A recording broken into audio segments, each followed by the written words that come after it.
I bought my mountain cabin, and my daughter-in-law said, "Get rooms ready, food for 22 people." The key to my dream home had been in my hand for less than 24 hours when my daughter-in-law called to turn it into a hotel for 22 strangers. She thought she was giving me an order. She had no idea she was declaring war. Before we continue, please subscribe to the channel and let us know where you are listening in the comments. The silence was the first thing I'd bought. Not with money, but with 9 years of scrimping and saving, of grading papers late into the night until my eyes burned, of turning down summer vacations with friends. That silence, deep and pure as the mountain air, was my first true luxury. Here, in my cabin nestled in the Blue Ridge Mountains, the only sounds were the crackle of the fire in the stone hearth and the soft hiss of the first snowflakes melting against the window pane. It was just past 9 o'clock in the evening. I held a warm mug of tea in my hands, my fingers tracing the rim, and watched my own reflection in the dark glass. A woman of 72, finally at peace. Then the phone rang. Its shrill cry tore through the quiet, an alien sound in this wooden sanctuary. I flinched, spilling a little tea on the worn armchair. My son, Nathan, was the only one who had this number. I set my mug down, my heart thumping with a sudden, nameless dread. But it wasn't Nathan's voice that greeted me. It was his wife's, Cynthia. Her tone was clipped, polished, and utterly devoid of warmth, like ice cubes clinking in a crystal glass. "Marjorie? Good. You picked up." There was no hello, no how are you, no how's the new cabin, just the immediate assumption of my availability. "Cynthia," I said, my voice steady despite the tremor in my hand. "Is everything all right?" "Everything is perfect. Listen, I need you to do something for me. Get the rooms ready, and you'll need to prepare food for 22 people. We're on our way up now. It's for an important event." I went completely still. The fire crackled, oblivious. Outside, the wind howled, as if in protest. 22 people. The words echoed in the cavernous silence of my mind. This cabin had 3 bedrooms. It was my home, my fortress of solitude, not a roadside inn. I could feel the key in my pocket, the one the realtor had handed me just yesterday afternoon. Its edges were still sharp, unfamiliar. It hadn't even had time to warm to my touch. "Cynthia," I started, trying to keep my voice reasonable. I don't have room for 22 people. I don't have food for that many. I only just moved in." A sigh of exasperation traveled down the line, a sound I knew all too well. It was the sound she made when I was being difficult, slow, or simply in her way. "Don't be dramatic, Marjorie. They're investors. This is critical for Nathan's future, our future. Just make it work. We'll be there in about 3 hours." And then the line went dead. I stood there, phone in hand, the dial tone a dull buzz in my ear. The call was a block of ice thrown into the tranquil lake of my new life, and the ripples were spreading fast, chilling me to the bone. Shock was the first wave. Then came the familiar sting of being dismissed, of my dreams and my comfort being treated as a mere inconvenience. I walked to the window and looked past my own reflection, out into the swirling snow. The darkness was absolute, swallowing the light from my cabin just a few feet from the porch. They were coming, an army of 22, led by my daughter-in-law, to invade my peace. The shock receded, and in its place, something else began to rise. It was cold, hard, and heavy, like a stone forming in my chest. It was resolve. I looked back at my reflection in the glass, at the shadow I cast on the log wall behind me. It wasn't the shadow of a frail, retired schoolteacher. It was taller, somehow, stronger. A slow smile touched my lips, one that didn't reach my eyes. "All right, Cynthia," I whispered to the howling wind. You can come, but this is my mountain. The sun rose the next morning with a quiet defiance, as if it had no knowledge of the impending invasion. Golden light sliced through the tall pines, striping the wooden floor of my living room. The air was crisp and smelled of pine needles and old books, a perfume I'd waited nearly a decade to breathe. Cynthia's phone call felt like a bad dream, a phantom menace that the daylight should have chased away. But it hadn't. They were still coming. I poured myself a cup of black coffee, the steam warming my face, and decided I would not let them steal this morning from me. This was my first full day in my own home. Come hell or high water, I was going to claim it. I knelt on the floor and sliced open the first of many cardboard boxes marked books. And the scent that rose to meet me was my life story, the dusty, sweet smell of paper and ink. These were not just books, they were milestones. I pulled out a worn copy of To Kill a Mockingbird, its spine soft and creased from years of use. Holding it, I was transported back to my cramped apartment, the lamp on my desk the only light in the room at 2 a.m. I could almost feel the familiar ache in my back and the burn in my eyes from grading stacks of student essays, my red pen flying across the pages. Every checkmark, every correction, was a penny in the jar for this cabin. Next came a slim volume of Robert Frost's poetry. I ran my thumb over the embossed title. This book was the weekend tutoring sessions, the Saturday mornings I gave up for 9 straight years. While my friends were enjoying brunch or going to the farmer's market, I was explaining iambic pentameter to teenagers who would rather be anywhere else. I remembered one boy, so bright but so lost, who finally understood the beauty of The Road Not Taken. The look of discovery on his face had been a deposit into my cabin fund, a payment worth more than the check his parents wrote me. I began to line the shelves, organizing them not by author or genre, but by memory. Each book I placed was a testament to a sacrifice made. A collection of Shakespeare's tragedies represented the old, rattling car I drove for 5 years longer than I should have, praying it would start each winter morning. A thick biography of Marie Curie was the vacation to Italy I turned down, listening to my friends' excited plans with a smile plastered on my face while my heart ached with longing. I told myself that one day I would have a view that rivaled anything in Tuscany. And now, looking out my window at the majestic sweep of the Blue Ridge, I knew I'd been right. This cabin wasn't a gift. It wasn't an inheritance or a lucky break. It was a fortress I had built myself. One graded paper, one missed vacation, one sacrificed weekend at a time. It was the physical manifestation of my own grit. I had earned the right to this peace, to this silence. The thought of Cynthia and her parade of investors descending upon it, treating it like a backdrop for some shallow business deal, made my hands clench. They saw a rustic building. I saw my life's work. I stood back, admiring the first full shelf. The books looked as though they had always been there, their colorful spines a vibrant mosaic against the warm pine of the walls. A feeling of pure, unadulterated happiness washed over me, so potent it almost brought tears to my eyes. This was real. This was mine. But as the sun climbed higher in the sky, a shadow of unease crept back in. The peace felt fragile, like a thin sheet of ice over deep water. In a few hours, the first car would turn onto my gravel road. The silence would be broken. And I knew, with a certainty that settled deep in my bones, that I would have to fight to get it back. This cabin was my trophy, and I wasn't about to let anyone tarnish it. As I stood in my sun-drenched kitchen, the scent of coffee brewing, my mind drifted back to a different kind of gathering.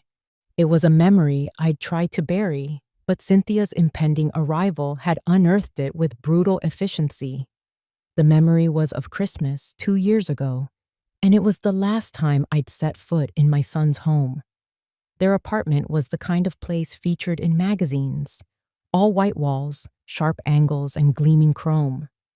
It was impeccably clean and breathtakingly expensive, but it had all the warmth of an operating room. Even the Christmas tree looked like a hostage, decorated with perfectly spaced, monochrome ornaments, devoid of any of the handmade, chaotic charm I cherished. We were sitting around a glass dining table that probably cost more than my car. Cynthia, looking flawless in a silk dress, swirled a glass of red wine that was almost the same color. Nathan sat beside her, looking tense, constantly adjusting his tie as if it were choking him. "So, Mom," Nathan had started, trying to fill the awkward silence, "have you thought more about what you'll do, after you officially retire?" I smiled, feeling a genuine spark of excitement. It was the first time he'd asked. "I have," I said, my voice full of the hope I felt. "I'm saving up. I want to buy a small cabin up in the Blue Ridge Mountains, a quiet place with a fireplace and room for all my books." I saw the look that passed between them, a quick, almost imperceptible glance. It was Cynthia who spoke, her voice dripping with a condescending sort of amusement. "A log cabin?" She took a delicate sip of her wine. "You're still dreaming about that? Mom, who even moves to the mountains these days? It's the middle of nowhere. It's peaceful," I said, my smile tightening at the edges. "It's what I've always wanted." She let out a small, tinkling laugh that didn't reach her eyes. "I'm just being realistic. Your teacher's pension, well, it probably wouldn't even cover the cost of a fence out there. You should think about a nice condo, something practical. We could even help you find one nearby." Her words were designed to put me in my place, to shrink my dream down to a manageable, sensible size that fit into her world. Every syllable was a pat on the head to a silly old woman. I looked to my son, my only son, hoping for a word of defense, a simple, "Let her dream, Cynthia." He said nothing. He just stared down at his perfectly arranged plate of food, refusing to meet my eyes. He picked up his fork and meticulously cut a piece of asparagus. That silence, that simple act of looking away, was a betrayal far sharper than Cynthia's cruel words. It told me everything I needed to know. He had chosen a side, and it wasn't mine. The familiar feeling of being looked down upon, of being treated as a relic from a bygone era, washed over me. I had felt it many times since Nathan had married her, but this time was different.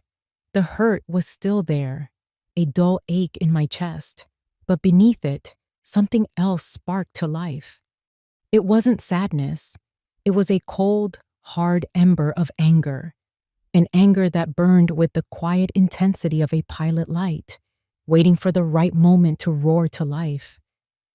I took a calm sip of water, placed my napkin on the table, and looked Cynthia directly in the eye. I didn't raise my voice.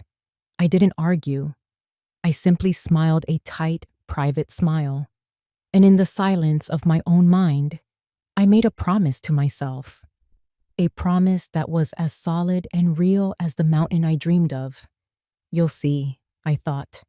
"One day, you will both see."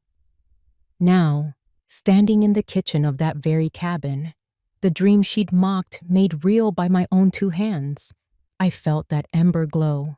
They thought they were coming here to use my home and walk all over me one more time. They had no idea that for the past 2 years, I hadn't just been saving money. I had been building resolve. And my foundation was rock solid. There was no point in sitting around waiting for the storm to hit. After a quick breakfast, I pulled on my heaviest coat, locked the cabin door behind me, and crunched through the fresh snow to my car. My old Subaru, the one Cynthia hated so much, started up with a reassuring rumble. There was only one person I could talk to about this, one person who would understand the unwritten laws of this mountain. I needed to see Clifford. The drive to his place, a small inn and tavern called the Hidden Nook, took about 20 minutes down the winding mountain road. The snow-laden branches of the pines drooped over the asphalt, creating a silent, white tunnel. It was beautiful, but today, the beauty felt menacing, like a calm before a battle. Clifford's Inn was built from the same dark timber as my cabin, with a wide porch and a curl of smoke rising from a stone chimney. Inside, it was warm and smelled of wood smoke and brewing coffee. The walls were covered in Clifford's own photography, stunning black and white portraits of the mountain in all its moods, and of the faces of the people who lived here, their features as rugged and weathered as the landscape itself. Clifford Hayes was 74, a retired photojournalist with eyes that had seen more of the world than he let on. He was standing behind the heavy oak bar, polishing a glass. He looked up as I came in, his weathered face breaking into a warm smile. "Marjorie," he rumbled, his voice like gravel rolling downhill. "You're out early. Coffee's fresh." "I need more than coffee, Clifford," I said, sliding onto a bar stool. "I need a war council." He put the glass down and leaned on the bar, his smile fading into a look of concern. "That doesn't sound good." I told him everything. I laid out the whole absurd story, the phone call, the demand, the 22 investors, the complete and utter disregard for my home, my peace, my existence. I expected him to be shocked, to offer sympathy, to shake his head at the audacity of it all. Instead, when I finished, he threw his head back and let out a deep, booming laugh that seemed to shake the very rafters of the inn. My jaw dropped. "What's so funny?" He wiped a tear of mirth from the corner of his eye. "An army of 22 city slickers, huh? In this weather? Oh, Marjorie, they have no idea what they're getting themselves into." "They're not getting into it, Clifford. I am. They're coming to my house. Cynthia is going to steamroll me." "Not up here, she won't," he said, his laughter subsiding into a knowing grin. He leaned forward, his voice dropping conspiratorially. "Up here, the mountain makes the rules. You just have to know how to use them." He paused, looking out the window at the snow-covered trees. "Don't you worry. The mountain will be on your side. It's high time we let them have a real taste of country life." A spark of hope ignited in my chest. "What are you thinking?" "I'm thinking they'll be in a hurry," he said, tapping a finger on the bar. "And people in a hurry like shortcuts. I happen to know a shortcut to your place. It's mighty scenic, but after the snow melts and refreezes, well, the road gets a little hungry for fancy cars with city tires." The spark became a flame. "A muddy road?" "The muddiest," he confirmed with a wink. "And you know, the cell service up here is spotty on a good day. The main repeater tower is just up the ridge. Sometimes, especially when the weather gets bad, it needs to take a little break. A man could get lost trying to fix it in a snowstorm." I stared at him, my mind racing. It wasn't just a plan. It was a strategy. A beautiful, elegant, and ruthless strategy. He wasn't just my friend. He was my general. A current of strength shot through me, so powerful it felt like electricity. I was not alone in this. I had an ally, a mountain god in a flannel shirt who knew every rock, every treacherous patch of mud, and every technical vulnerability in a 20-mile radius. I felt a genuine smile spread across my face for the first time since the phone call. The fear and helplessness that had been churning in my stomach evaporated, replaced by the cold, clear focus of a commander before a battle. "Clifford," I said, my voice steady and strong. "Tell me more about this shortcut. Before we continue, please subscribe to the channel and let us know where you are listening in the comments." Night fell like a thick velvet curtain, snuffing out the last traces of daylight. I had a pot of simple beef stew simmering on the stove and a fire roaring in the hearth, filling the cabin with a warmth that had nothing to do with the temperature. I was calm, ready. I was a general waiting in her command tent while the enemy advanced. The first sign of their arrival was a distant glow filtering through the trees.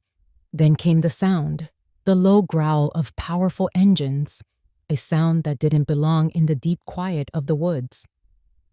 I stepped onto the porch, wrapping my arms around myself against the cold, and watched as a string of headlights pierced the darkness.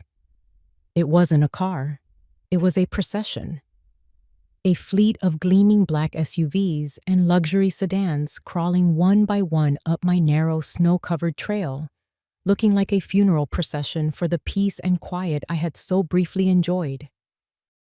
They parked haphazardly, their tires spinning and spitting gravel. Doors opened, and the forest was suddenly filled with the sound of loud voices, ringing laughter, and the electronic chime of car alarms. 22 people spilled out into the night, a flock of exotic birds suddenly released into a barnyard.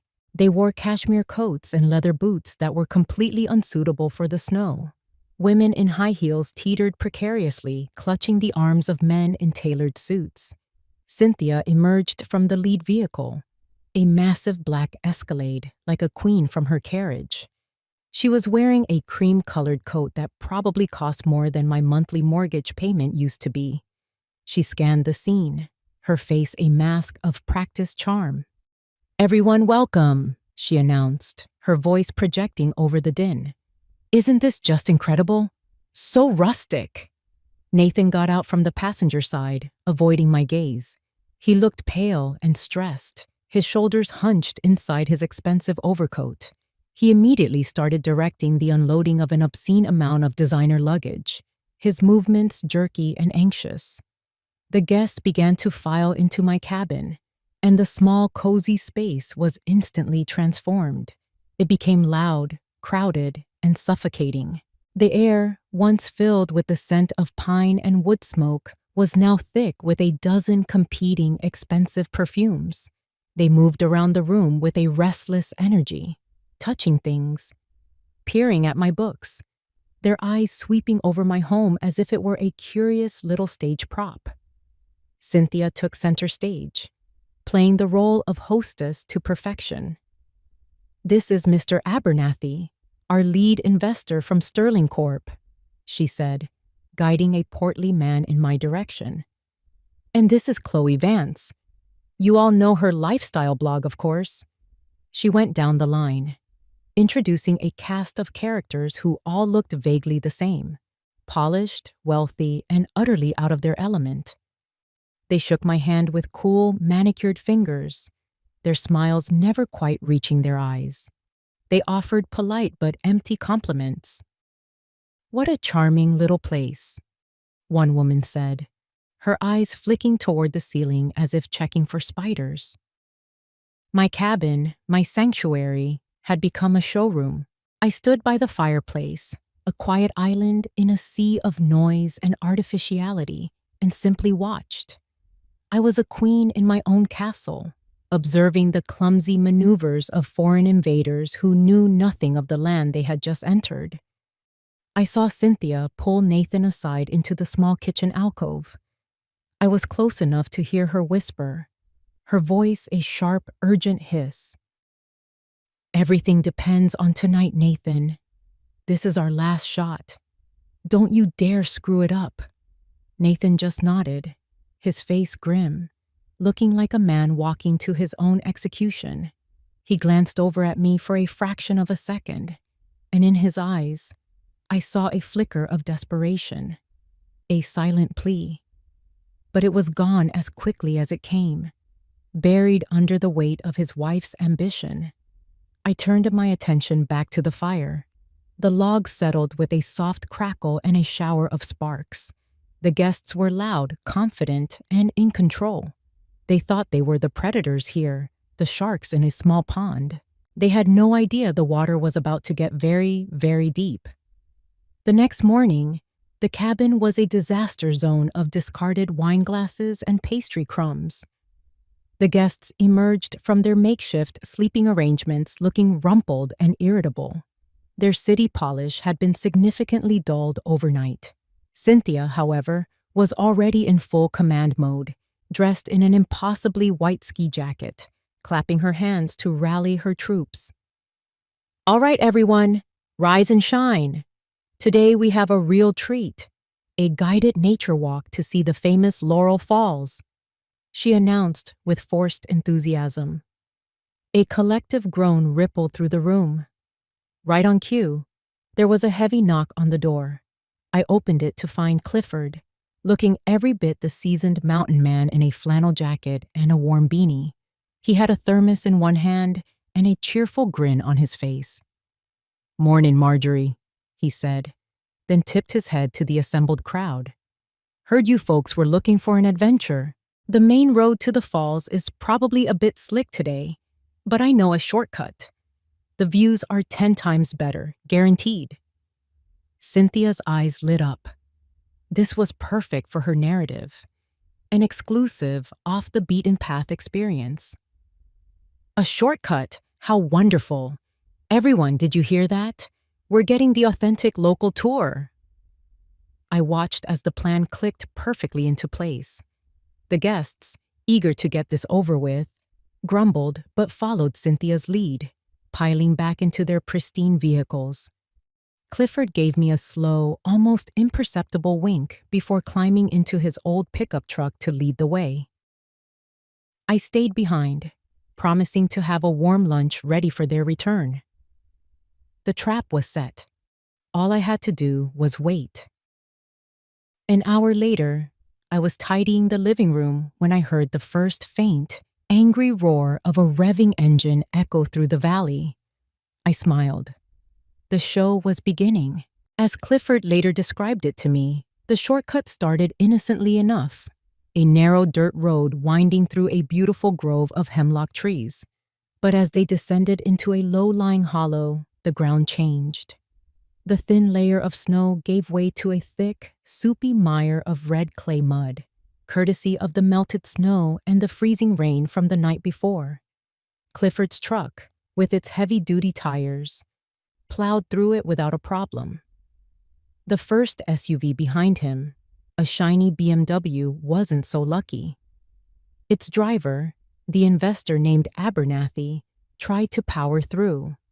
The sleek tires spun uselessly, just digging the vehicle deeper into the muck, flinging arcs of thick, wet mud all over the car behind it. The engine whined, then stalled. He was dead in the water. One by one, the entire procession came to a halt. They were trapped on a narrow road with no room to turn around. Doors opened, and men in expensive shoes stepped out, immediately sinking ankle-deep into the mire. Curses filled the cold mountain air. It was then that the second shoe dropped. A woman with perfectly styled hair, now looking frantic, pulled out her phone. "It's fine, everyone. I'll just call 8A." She stared at the screen, her brow furrowed in confusion. "That's weird. I have no service." A ripple of unease went through the group. Like a contagion, 21 other phones were pulled from pockets and purses. The verdict was unanimous. Every single screen showed the same 2 words: no service. The repeater tower, the single lifeline connecting this remote valley to the outside world, had gone silent. The panic began to set in, a quiet, creeping dread at first, then a more vocal, pointed fear. They were stuck in a ditch in the middle of nowhere. Their 6-figure cars were useless lumps of metal. Their phones were nothing more than glass and plastic bricks. They were completely and utterly cut off. From my porch, I couldn't see them, but I could feel the shift in the atmosphere. The mountain had taken back control. I saw Cynthia, who had been trying to project an air of calm authority, finally lose her composure. Her voice, usually so controlled, was shrill with panic as she yelled at Nathan to do something. The faces of her prized investors, once smug and condescending, were now masks of mud-splattered disbelief and raw, undisguised fear. The queen and her court had just become prisoners of the wilderness. They straggled back to the cabin nearly 2 hours later, a defeated army retreating from a battle they never knew they were fighting. They were cold, mud-caked, and stripped of every last shred of their urban arrogance. The women's expensive hairstyles were ruined, the men's tailored suits were stained, and every face wore the same expression of weary disbelief. They collapsed onto my furniture without asking, their energy completely spent. The cabin, which had felt suffocatingly crowded the night before, now felt like a sanctuary, a lone bastion of warmth and light against the hostile wilderness they had just faced. Silence descended, thick and heavy, broken only by the crackling of the fire and the occasional chattering of teeth. The power dynamic had been shattered, and no one knew the new rules. Cynthia paced back and forth in front of the hearth, her white ski jacket now streaked with mud. She was trying desperately to project an image of control, but the frantic, jerky movements gave her away. "Okay, everyone," she said, her voice a little too loud, a little too bright. "Let's not panic. This is just a temporary setback. An adventure. We'll have a story to tell." No one looked convinced. The investor, Abernathy, glared at her from his seat on my sofa. "An adventure? My $200,000 car is currently sinking into a bog, Cynthia.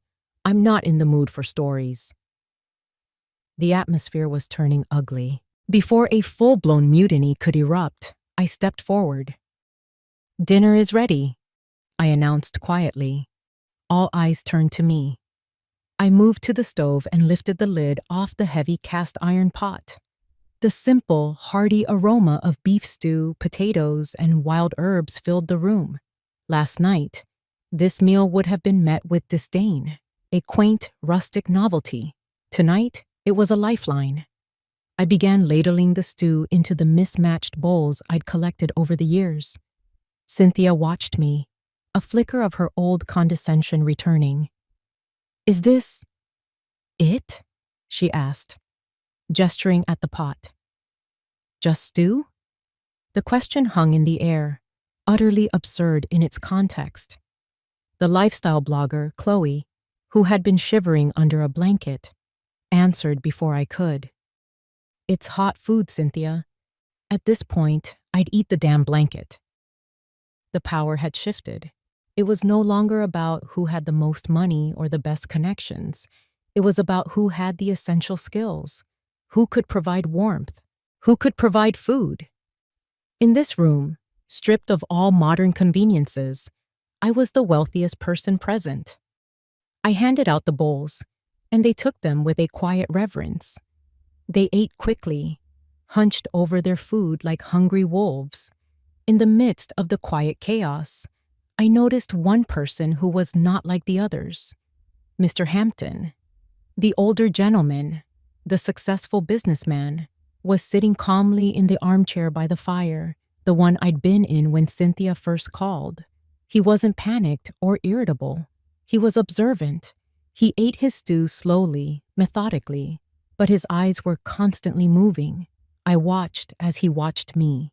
He saw how I effortlessly added another log to the fire, how I knew exactly where to find extra blankets, how I moved through the cabin with a quiet confidence that came from capability, not arrogance.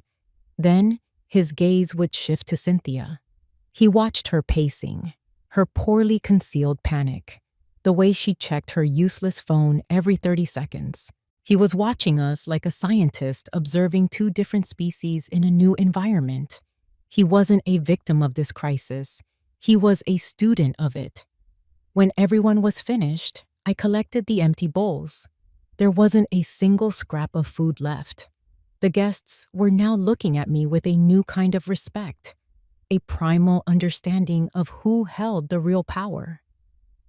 I was no longer just the quaint, elderly mother-in-law. I was the provider. I was the leader. And in the flickering firelight, I saw the truth reflected in their weary faces. My quiet, simple cabin had become my kingdom. As the evening wore on, the initial shock of being stranded gave way to a tense, simmering boredom.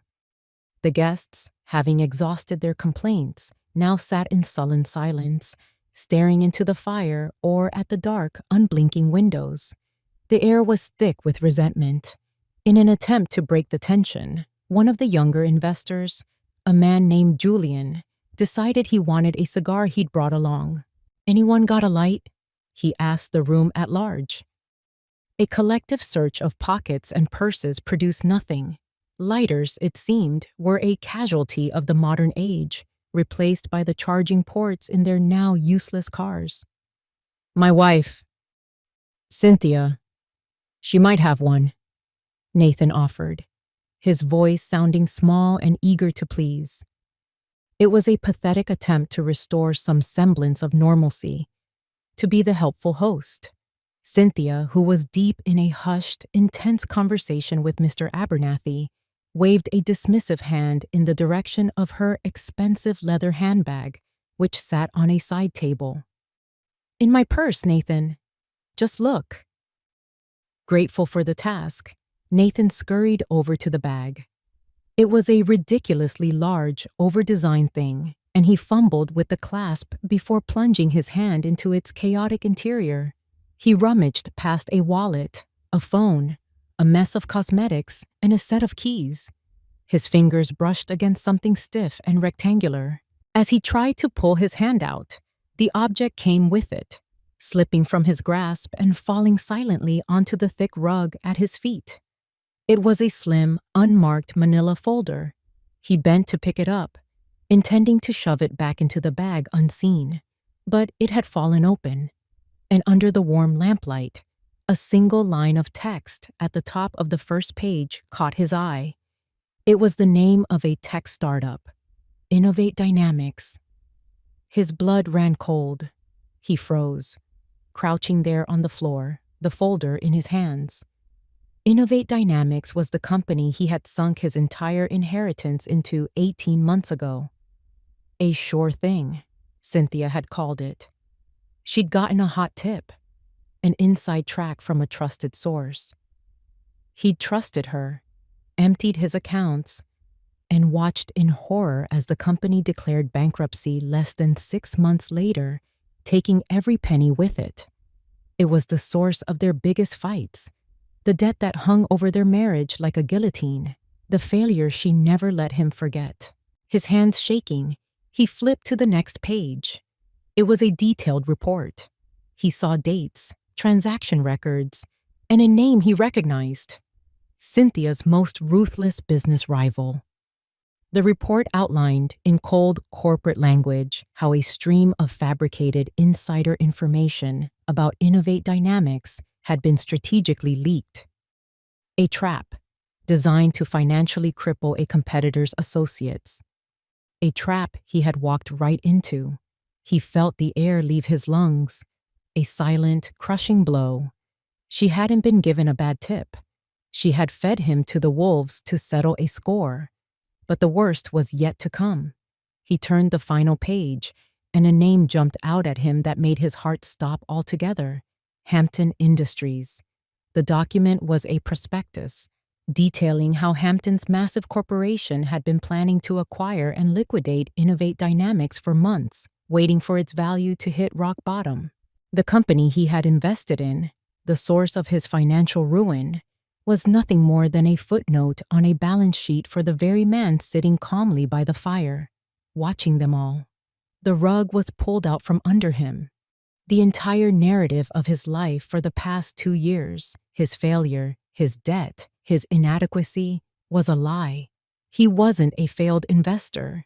He was a pawn, a casualty, a sacrifice his own wife had willingly placed on the altar of her ambition, and a piece of collateral damage in a corporate game being played by the man in the armchair. He slowly rose to his feet, the thin folder feeling as heavy as a tombstone in his hands. The years of meekness, of apologizing for things that weren't his fault, of walking on eggshells around her explosive temper, all of it evaporated in a single, searing moment of clarity. He looked across the room at Cynthia. She was still smiling her plastic smile at Abernathy, completely unaware. He didn't see his wife anymore.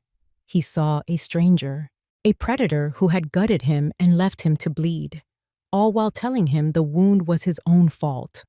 The fear he had lived with for so long was gone, burned away by a feeling so pure and cold it terrified him: disgust. The silence in the cabin had become a physical presence. It was a heavy blanket smothering the last embers of conversation. The 22 guests, who had arrived as a confident pack, were now a collection of isolated, anxious individuals. They stared at their empty bowls, at the fire, at anything but each other. Nathan stood frozen near the side table, the manila folder clutched in his hand like a damning verdict, his face a pale mask of shock and fury. Cynthia, oblivious, was still trying to salvage her deal with Abernathy, her voice a low, desperate murmur. It was Mr. Hampton who finally broke the spell. He set his empty bowl aside, cleared his throat, and the small sound made everyone jump. "You know," he began, his voice calm and resonant, filling the quiet room. "This situation, being cut off like this, it reminds me of something from a long time ago." All eyes turned to him. In a room full of people desperate for a distraction, a story was a welcome gift. "It was 1975, he continued, looking into the flames as if the memory were playing out there. "I was a boy, not much older than 15. My family didn't have 2 nickels to rub together. I was smart, but I was angry. Angry at the world. I was all set to drop out of high school and go work at the mill. Seemed like my only option." He paused, letting the image settle. "But there was this one teacher, an English teacher. She was young, barely making enough to get by herself. But she saw something in me that I couldn't see. She saw potential where I only saw a dead end. She started staying after school with me, tutoring me for free. When I told her I couldn't afford the books we were supposed to be reading, she'd show up the next day with a used copy she'd bought with her own money. She told me I wasn't destined for the mill. She told me I was destined for a university." He smiled a small, genuine smile. "When the time came to apply for scholarships, I refused. I told her it was pointless, that a kid like me would never get one. The next day, she came to my house. She sat at our rickety kitchen table with my mother and me, and she filled out the application herself. She even paid the application fee out of her own purse." Abernathy and the others were leaning forward now, captivated. It was a classic rags to riches story, the kind they all loved.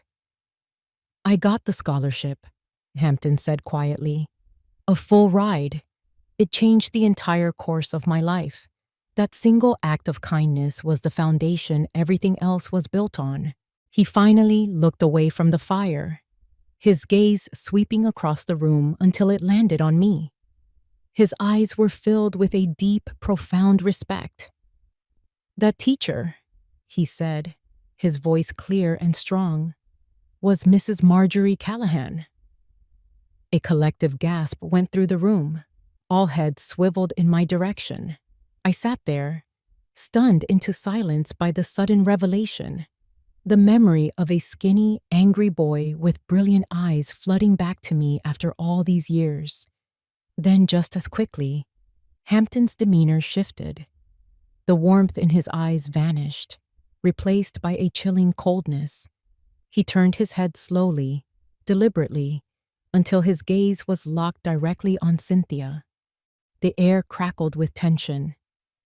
"I learned a valuable lesson from my teacher," he said, his voice dropping to a near whisper, yet every word was as sharp and clear as a shard of ice.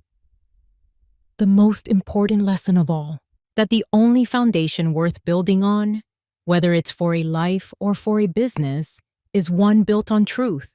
He paused, letting the word hang in the air. "Not one built on flashy promises made to desperate investors." The silence that followed was absolute. It was the silence of a courtroom after the guilty verdict has been read. Every single person in that room, from the investors to the blogger to Nathan, understood the implication.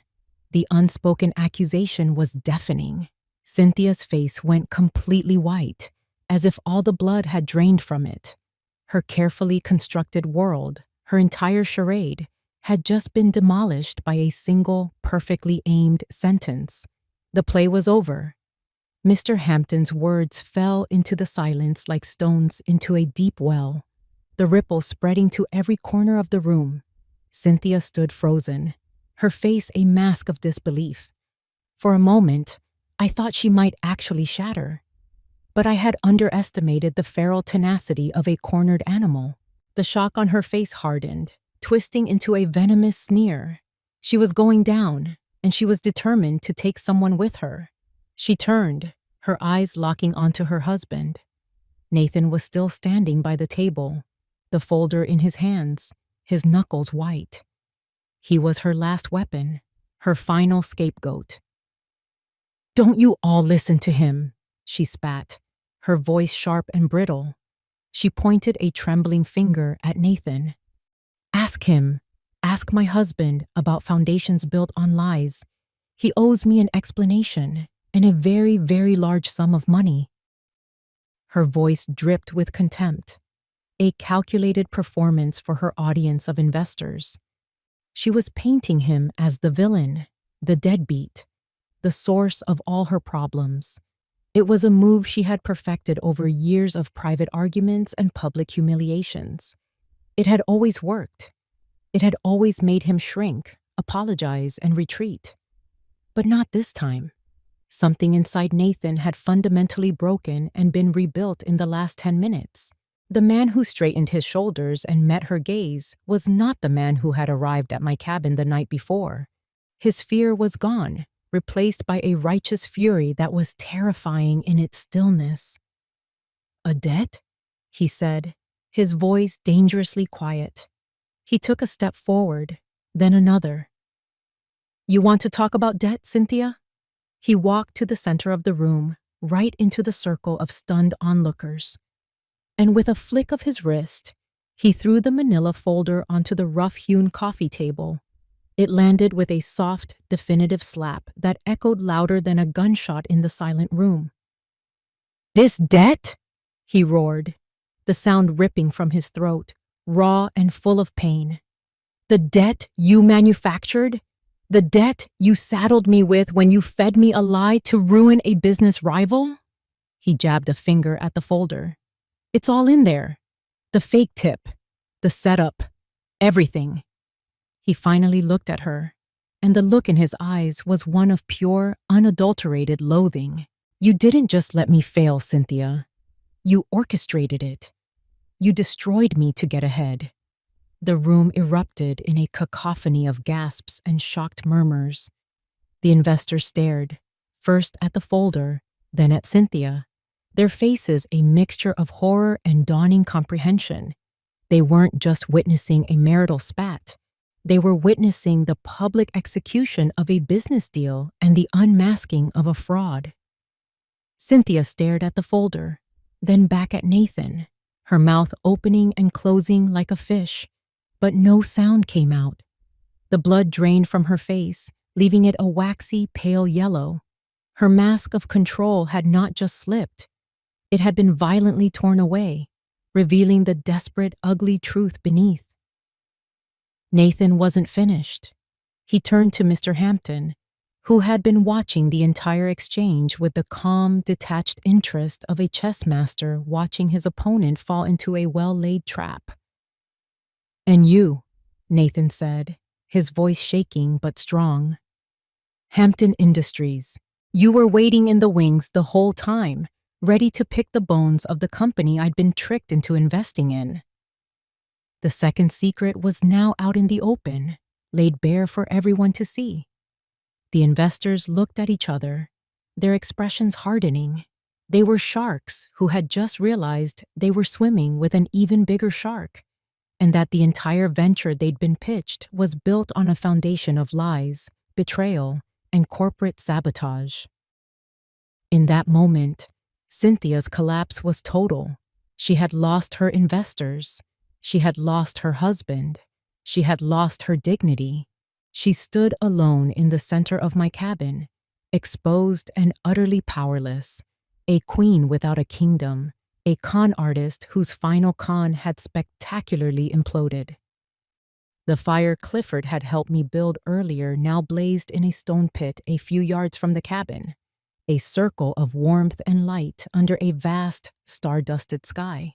No one had suggested it, but the group had migrated outside, as if the cabin's walls could no longer contain the explosive tension.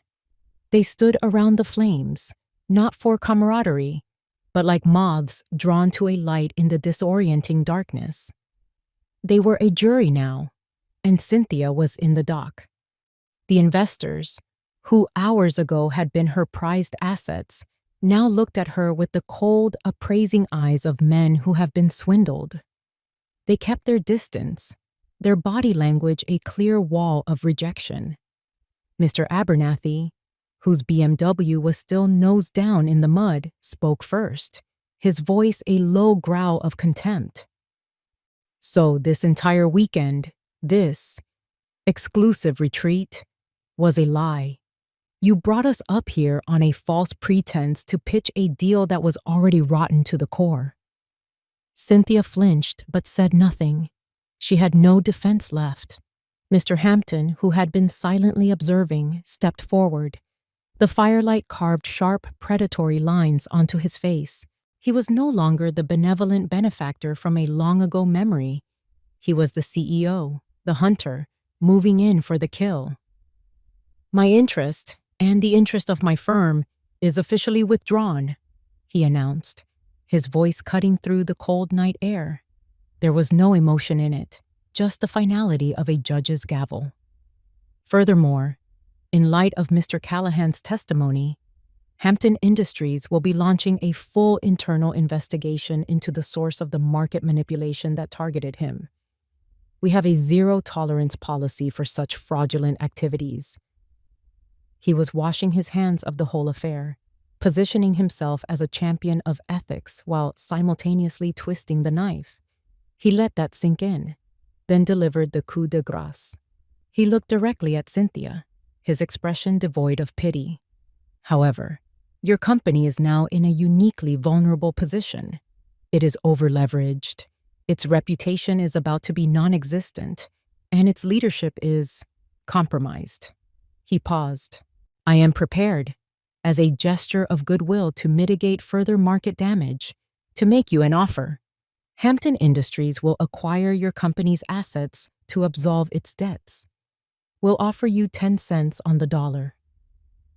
A wave of shocked murmurs went through the investors. It was a brutal, insulting, rock-bottom offer. It wasn't a rescue. It was a public dissection. He was offering to buy her entire life's work for pennies, right in front of the very people she had tried so desperately to impress. This was the final blow. A sound escaped Cynthia's throat, a choked, wounded gasp.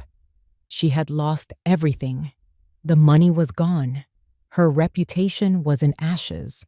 Her allies had become her accusers. And then she lost the last thing she had. Nathan, who had been standing silently by the fire, watching his life burn down and be reborn, took a deep breath. He walked away from the circle of investors, his steps sure and steady on the frozen ground. He walked past his wife, not even giving her a glance. He came to stand beside me, his shoulder brushing against mine. He looked out at the group, at the men who had witnessed his deepest humiliation and his ultimate liberation. I'm staying here, he said, his voice clear and unwavering. I'm staying with my mother. It was a simple declaration, but it was the most powerful statement of the night. It was an abdication of his old life and an acceptance of a new one. In that moment, the last thread connecting him to Cynthia was severed. The judgment of the mountain was complete. The other guests, as if on some silent signal, turned their backs on Cynthia. They shuffled closer to the fire, closer to the warmth, leaving her standing alone in the cold darkness just outside the circle of light. She was an outcast, utterly and completely alone, with nothing but the vast, indifferent wilderness at her back. 6 months passed. The snows of that chaotic winter melted, feeding the mountain streams and coaxing a riot of green from the forest floor. Summer arrived in the Blue Ridge Mountains, not with a roar, but with a gentle, warm sigh. The air was now thick with the scent of honeysuckle and damp earth, and the silence was a living thing, filled with the drone of bees and the lazy chirping of cicadas. I was sitting on my front porch in my favorite rocking chair, a well-worn copy of Whitman open on my lap. The sun warmed my face, and a gentle breeze rustled the leaves of the tall oak tree that shaded the cabin. This was the peace I had worked for, the silence I had fought to reclaim. It was deeper and sweeter now, earned through fire. A letter had arrived in the mail that morning, bearing a postmark from a small town just one valley over. It was from Nathan. He wrote to me every week. He had finalized the divorce, a quiet affair with no fight left in Cynthia. He'd taken a job managing a local bookstore, a world away from the high-pressure finance job he'd hated. He wrote about the simple pleasure of recommending a good book to a customer, of walking by the river on his lunch break. He was healing. He was finding his way back to himself, and his letters were filled with a lightness I hadn't heard in his voice in over a decade. He was free. Of Cynthia, there was no word. She had vanished from our lives as completely as a wisp of morning fog burning off in the sun. Her company had been absorbed, her name disgraced. She had flown too close to the sun, and the mountain had simply refused to break her fall. As I was folding Nathan's letter, the mail carrier's truck rumbled up my gravel driveway again. It was unusual to get a second delivery. He handed me a small, heavy box, postmarked from New York City. The return address simply read, Hampton Industries. I took the box inside and sat at my kitchen table, turning it over in my hands. I carefully cut the tape and lifted the lid. Inside, nestled in a bed of black velvet, were 2 items. The first was a fountain pen, a magnificent instrument of polished black lacquer and gleaming silver. It was elegant, expensive, and perfectly balanced. It was a writer's pen. Beneath it was a sealed envelope. My fingers trembled slightly as I opened it. Inside was a cashier's check. The number written on it made me gasp. It was an astronomical sum, far more than Nathan had ever lost. A short typewritten note was clipped to it. It read, For damages, and for the first lesson, W. Hampton. I stared at the check, at the long string of zeros. It was a king's ransom. It was the kind of money that could change a life, the kind of money Cynthia had been willing to destroy her own soul for. It was a piece of that other world, that world of power plays and corporate warfare, delivered right to my quiet doorstep. I picked up the pen. It felt cool and solid in my hand. This, I understood. This was a symbol of a debt that had nothing to do with money. It was a message between a student and his teacher, a piece of a shared history. I stood up, walked over to my old wooden desk, and opened a drawer. I placed the check inside, underneath a stack of old photographs. It could stay there. Nathan was building a new life, one that wasn't measured in dollars and cents. He didn't need this, but the pen I kept. I placed it on the desk right beside my reading glasses. Later that afternoon, I took a hammer and a nail and hung a small hand-carved wooden sign I'd been working on next to my front door. The letters were simple and clear. It read, A place of books, memories, and truth. I stepped back and looked at my home, my fortress, my sanctuary. I had everything I had ever wanted. The mountain had tested the invaders, found them wanting, and cast them out. And it had kept its own safe. If you enjoyed this story, please like the video, subscribe to the channel, and comment 1 below. If not, feel free to comment 0 so we know and can improve future videos.